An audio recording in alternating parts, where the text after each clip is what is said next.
අපි අර කෝඩ් එක ආයෙ හදමු. ඔයාලට මතකද පළවෙනි පේලියේ අපි කරන්නේ ක්‍රමලේඛයේ නම දාන එක. ඔන්න එහෙනම් ප්‍රෝග්‍රෑම් කියලා අපි ඉස්සෙල්ලාම ටයිප් කරනවා. ටයිප් කරලා එන්ටර් කරාට පස්සේ බලන්න ඒකේ රිසර්ව් වර්ඩ් එකක් ඉන්න ඒකේ කලර් එක ඔහම වෙනස් වෙනවා. හරිද? අපි ඉස්සරහින් නම දාන්න ඕනේ. ඒක පස්සේ දාමු අපි. ඊට පස්සේ අපි ඔය ඊළඟ පේලිය පාවිච්චි කරේ විචල්්‍ය තියෙනවා නම් ඒව හඳුන්වා දෙන්න. දැනට අපි විචල්්‍ය ගැන දන්නේ නැහැ. අපි ඊළඟ ක්ලාස් එකේ ඒක කතා කරන්නේ. ඉතින් අපි මේ පේලියම ඇරලා තව පේලියක් පල්ලෙහාට ගිහිල්ලා ක්‍රමලේඛය ආරම්භ කරනවා කියලා කම්පියුටරේට කියනවා. ඒකට තියෙන වර්ඩ් එක තමයි begin. ඊට පස්සේ මොකද කරන්නේ? අපි ක්‍රමලේඛයේ උපදේශ ටික ටයිප් කරන්න ඕම ඉඳ තියලා පල්ලෙහාට ගිහිල්ලා ක්‍රමලේඛය අවසන් කරන තැනත් සඳහන් කරලා වෙනවා. 7 වෙනි පේලියේ වගේ ඔන්න n කියන කීවර්ඩ් එක ටයිප් කරනවා. ටයිප් කරලා ඉවරලා මොකද කරන්නේ? තිතක් තියන්න ඕනේ. තිතක් තියලා එන්ටර් කරාම ඔන්න බලන්න ඒකේ කලර් එක චේන්ජ් වෙනවා. n කෙලින්ම ෆුල් ස්ටොප් එක තියන්න ඕනේ. මෙතනින් පල්ලෙහාට ටයිප් කරන කිසිම කේතයක් එයා සලකන්නේ නැහැ. එරර්ස් එනවා ඊට පස්සේ. රයිට් මේ අතරමැද තමයි අපි අපිට අවශ්‍ය කේතයේ මූලික උපදෙස් ටික ටයිප් කරන්නේ. මේකේ මෙන්න මේ තුනම එක පේලියට ලස්සන තියෙන්න ඕනේ. ඊට පස්සේ මේක ඇතුලේ ගහනවා අපි මෙන්න මේ 4 වෙනි පේලියෙන් විතර පටන් ගමු. ස්පේස් දෙකක් විතර තියෙන ඉස්සරහට එන්න. ඔන්න හරිද? දැන් රූල් අයිනේ ඉන්නේ. දෙකක් විතර තියලා ඉස්සරහට එන්න.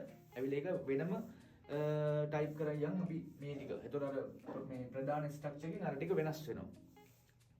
ඒ තමයි කෝඩ් එකේ ෆෝමැට් එක. එතකොට අපි ඔන්න රයිට් දාමු. රයිට් දාලා රයිට් කියලා ටයිප් කරලා කරන්න ඕන පොතේ ඊළඟට අර රවුන්ඩ් වරහන් දෙක දාන්න ඕනේ. හරිද? ඔහොම දාලා මේක ඇතුළට ගිහිල්ලා අපිට දැන් ඩිස්ප්ලේ කරන්න ඕන දේ තියෙනවනේ. ඒක ටයිප් කරන්නේ උඩුකමා දෙක ඇතුලේ. මෙන්න මේ වගේ තනි උඩුකමා දෙක ටයිප් කරන්න ඕන. හරිද? උඩුකමා දෙක ඇතුළට ඇවිල්ලා අපිට ඩිස්ප්ලේ කරන්න ඕන කරන ටෙක්ස්ට් එක හරි ඩිස්ප්ලේ කරන්න ඕන එක අපි ටයිප් කරනවා. දැන් අපිට පෙන්වන්න අපේ නම නම් ඔන්න මොකද කරන්නේ? රුක්ෂාන්. ඔයාගේ නම මෙතෙන්ට ටයිප් කරන්න.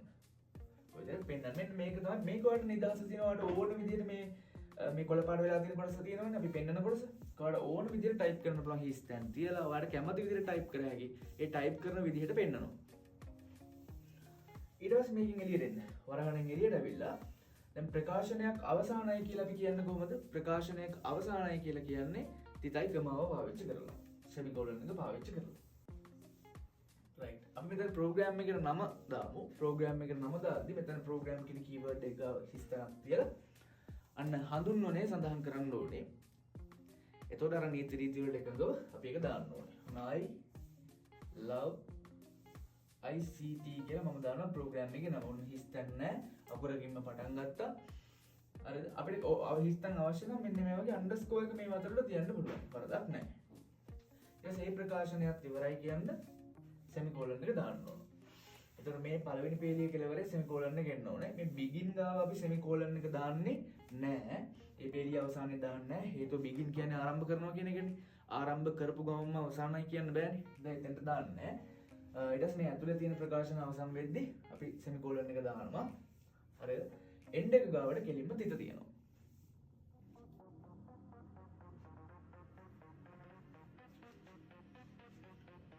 මේක රන් කරලා බලමු. මොන්න එතකොට අපේ කන්සෝල් එකේ අවුට්පුට් එක පෙන්නනවා.